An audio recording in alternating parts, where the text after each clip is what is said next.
All right, we have a lot of things to discuss today. Why Nolan Smith is going to make his presence felt going into training camp, and by God, do we need Nolan Smith badly to produce and do well? Okay, and we're going to talk about Jeremy Fowler too. Some news came out from him a couple of days ago regarding Nick Sirianni, Kellen Moore. We found out the truth of who has all the control and why Saquon Barkley is a big part of this offense more than we realize. So I want to go into all that news. Now, I'm going to try to get through this as short as possible, but we know that never happens. Nolan Smith. Okay, Nolan Smith, first round pick last year. Okay, this because of what happened last year, because I hate talking about it. You try to implement a new defense. Sean Desai gets demoted. You put Matt Patricia in there. Nick has to throw the blame somewhere. Sean Desai giving up 22 points a game. Matt Patricia 28 plus a game. You can't implement new plays, new ways to use players. This is why you have an offseason program. You can always implement new things in the defense, but Patricia just tried to change so much. Okay, remember when Sean Desai was asked middle of the season why Nolan Smith wasn't getting any reps because he was purely just a special teamer? We know he got hurt in the offseason. He got hurt like one more time. I think it was the Seattle game. I could be wrong, but he did get hurt a couple times. But when Nolan Smith, just never had reps, period. Sean Desai was asked, he said, oh, there's only a certain amount of guys you can give snaps to. It's like, dude, this guy's a first-round pick. There's no excuse to just not play him. And since you trade HaasonReddick and you signed Bryce Huff, and there's a lot of, like I said, in a couple weeks, past couple weeks, we've been talking about the edge rusher position, and we know that Nolan Smith is athletically sound, and we know what he did at Georgia. He could drop into coverage. I think he's more than an edge rusher. I think he could be an outside linebacker. I think he could drop as a defensive end. So I think schematically for his metrics and how athletically he is, I think he could do all that. And if you guys didn't know, like when Vic Fangio was hired as a defensive coordinator, before that press conference he had, there was rumors that Vic Fangio has big plans for Nolan Smith. Okay, Vic Fangio has big plans for him. He's going to get a ton of reps during this offseason program, this training camp coming up. And I'm sorry, guys, but, he really needs to show us something. And it's not his fault. It's because of just last year and how Nick let this bomb explode. And the way he switched defensive coordinators last year, and just this team couldn't deal with any type of adversity, no sense of urgency. It seemed like every time an offense scored on this defense, they gave up. There just wasn't a fight. They didn't want to punch somebody in the mouth. I mean, it just annoyed the crap out of me how they reacted to things. I mean, they just gave up, literally. So, I mean, we all know this. It's not new news at the end of the day, but because you trade HaasonReddick and Nolan Smith is just a big question mark. Just like Nakobe Dean's a big question mark because the guy can never stay healthy on the field. We don't have an answer. There's a few players on this roster that I have no answers to. And because that first-round pick label is connected to Nolan Smith's name, yeah, he's on high regard this year, this offseason program of what he really needs to do. And that is to be productive and see where they're throwing him on the field, because I know we weren't in full pad, so I didn't hear much from Nolan Smith from OTAs, and as a defensive line, a player on the defensive line, OTAs doesn't mean much. And minicamp doesn't mean much because you're not in full pads. You're hitting bags. You're not hitting real people. You're not in full pads that going 100%. You're going 100% against bags with half your gear on or a quarter of your gear on pretty much. So I'm really hoping, Nolan Smith really pans out, man. I mean, I like the things that Nolan Smith says. I like his quotes. I like how he carries himself as a human being, as a man, as a football player, on the field, off the field, you name it. Love everything. But his play has to match with what he says, okay? And I'm hoping, and like I said, not his fault, because all they needed to do was really play him more last year.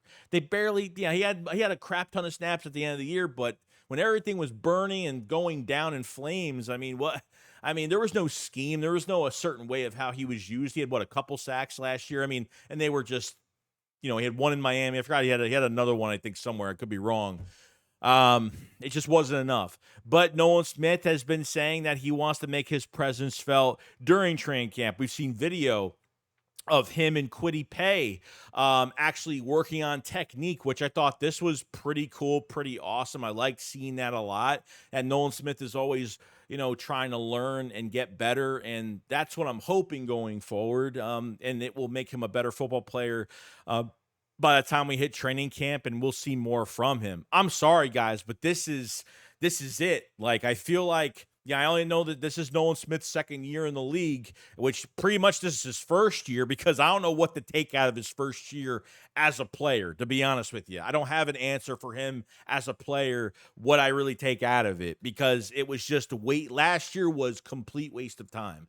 It was a wasted year, wasted time. At least if there was good coaching with a bad roster, you could see the bright spots or the flashes from certain players. But because this team was run by a high school head coach, and the decisions that were made during the year have affected all these players, on top of the players thinking that the practices aren't hard enough and everything else that was going on top of soft practices leading to soft games, no attitude, no punch back, and you're not putting in the players that really need to get reps. And as a first round pick, the man should be playing a lot, and he was not. So I'm interested to see how they're going to use Nolan Smith this year, and where this whole thing is going to go. So that's my take on Nolan Smith. I know he's working his tail off. I'm hoping we see more. And God, if Nolan Smith could be productive, it would make me feel a little bit more better about that HaasonReddick trade. But I know Bryce Huff is a beast. I know, and I don't know. Who knows? They might put him as a pure outside linebacker. I mean, I don't know at this point. They might even do that. But I think athletically he can, drop into coverage, and we know he could do that. I think he's actually a really good fit for Fangio's scheme with these guys dropping back. So that's what I'm hoping. I'm praying. I'm rooting for him tremendously. So we'll see how that whole entire thing goes. Now, we have things to discuss regarding Jeremy Fowler had some things to say about Nick Sirianni, Kellen Moore, what's going on with this offense going forward. I feel like we're always I'm trying to update ourselves on what's the truth, what's a lie, what's really happening. So this is what it says. It says Eagles head coach Nick Sirianni is trusting offensive coordinator Kellen Moore, quote unquote, big time to make it all work offensively. By Jay Fowler. Says, I'm hearing that Nick Sirianni, the head coach, is trusting Kellen Moore big time to make it all work, to blend the principles of the past offense and things that Jalen Hurts likes. The dual threat ability, play action, mix it with Kellen Moore's system and sprinkle in something new for the offense that got stagnant and static at the end of last year, which is perfectly true with that. Says, could see some more tight end usage, but you're probably going to see a lot of Saquon Barkley talking to people around the league. Says, they believe he's going to have, we're going to believe Saquon Barkley is going to have a massive impact because he's never had a supporting cast like this. He's running behind the Forest Giants offensive line for years now. He's got studs, all pros ahead of him, a ton of weapons. So he's going to get the ball a lot. So that's really good news to hear. But, okay, this is already explained to us that Kellen Moore has 100% control.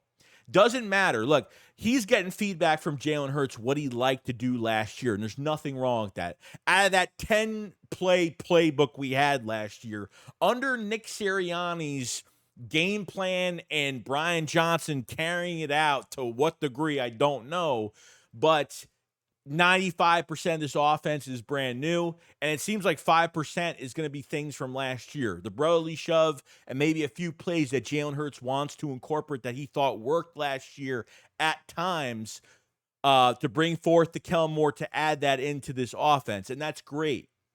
So it looks like, when we heard about adding, remember Nick Sirianni talked about after hiring Kellen Moore that we're going to be adding principles from last year and this year together. My side of the offense to Kellen Moore's side of the offense. And we're like, no, Nick, not your side. Okay, now we're starting to see they're adding with Jalen Hurts. This is about Jalen Hurts. This isn't about Nick. Nick is standing back. He's on the outside looking in. He's going to be the motivator. He's going to be the hands-off coach that he should be, and he should stay as, because that's what he's good at. Okay? He's handing over the reins to Kellen Moore. That's what I want. As long as there's change, to a competent play caller like Kellen Moore, I am perfectly fine with the situation. I have no problem with it. Okay, once Nick gets involved, and that's when things are going to go downhill, because things are going to change now. Because not only are you talking about who's got control of this offense, now you're paying a running back $12 million a year. Now things are changing. Okay, you don't have a whole running back group getting paid $4 or $5 million altogether, 3 backs. Okay, now you have an actual back, a 3-down back that's coming to the Philadelphia Eagles from the New York Giants, and how the Giants treated him, and how there's a lot riding on this thing this year with Saquon Barkley in an Eagles uniform. It is, because not only is he going to be the top rusher in the league this year in 2024, but Kellen Moore likes to get his running backs in the passing game as receiving backs. All these guys, between Will Shipley, Saquon, and obviously Kenneth Gainwell, all these guys are going to get the ball, receive the ball, and hopefully do some damage.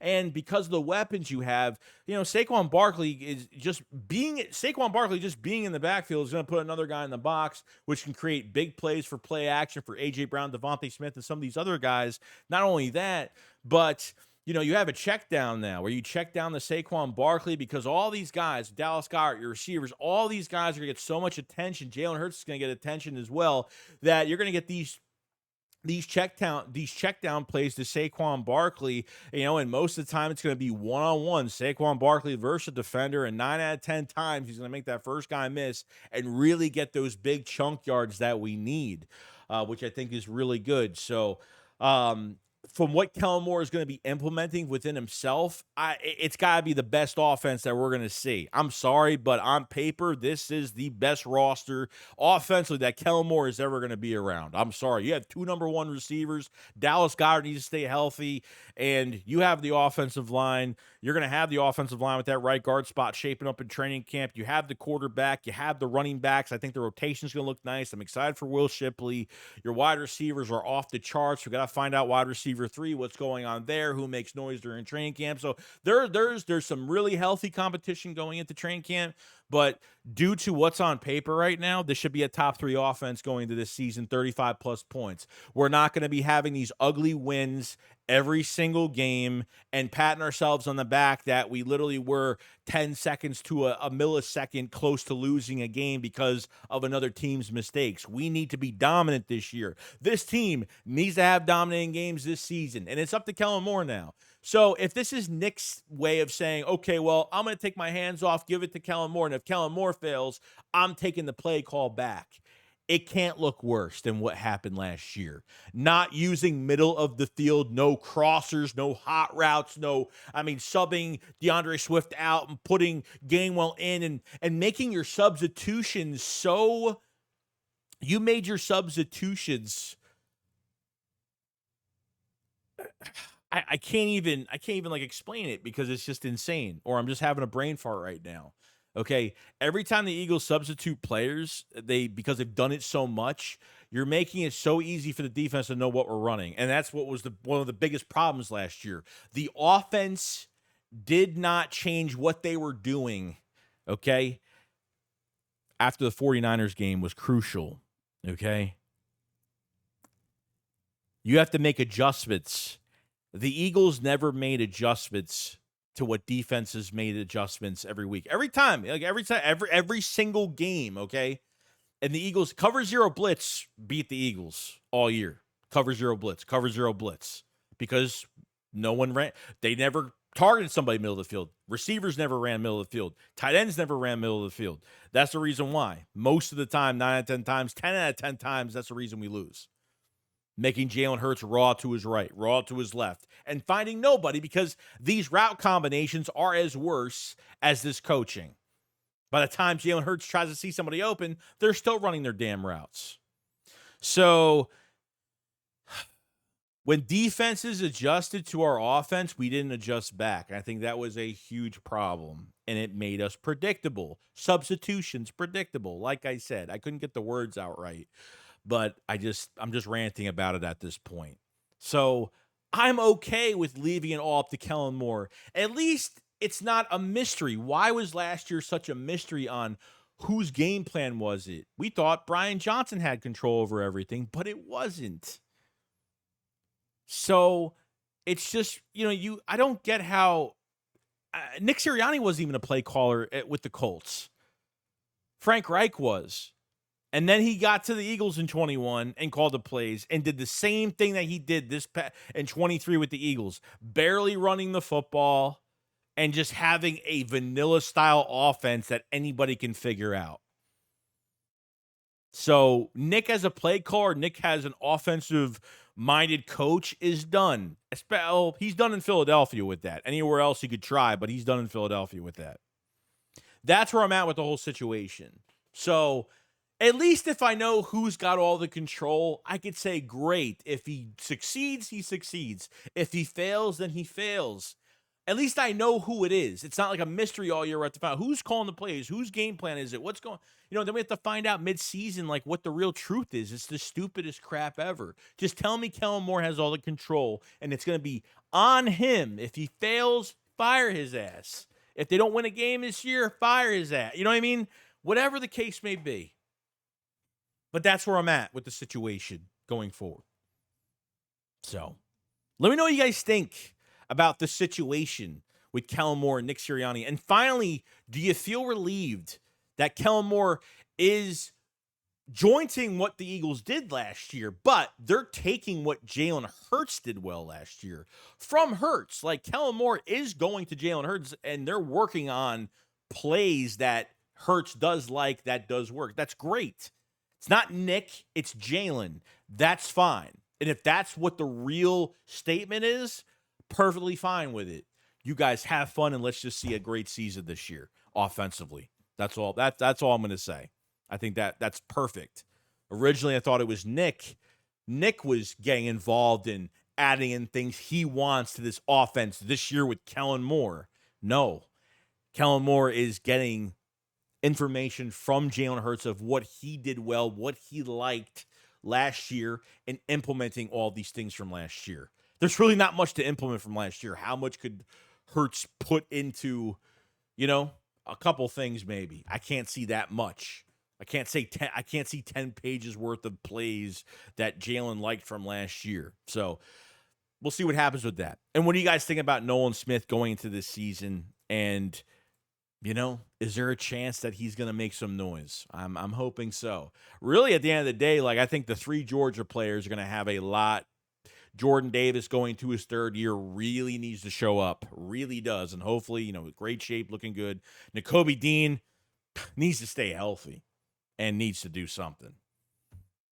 And now Nolan Smith. So 3 Georgia players are on thin ice this year. Nolan Smith, I can give him more leeway because it wasn't his fault last year, but that's where we're at. But other than that, guys, that's pretty much it. If you guys haven't checked out the Philly Shakedown podcast merch, definitely check it out. We have, I'm going to be coming out with a release date really soon. By really soon, actually, in the coming days, we're going to have some new merch. A big release of stuff is coming out, and July and August are going to be crazy. Definitely check out. We have youth t-shirts. We have men and women sleeveless t-shirts now.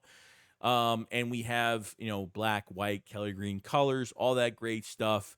Definitely check it out. A lot more is coming out soon. And that's pretty much it. Link in the description for all that great stuff. And I will see you guys on the next one. Let me know in the comment section below what you guys think about all the news today.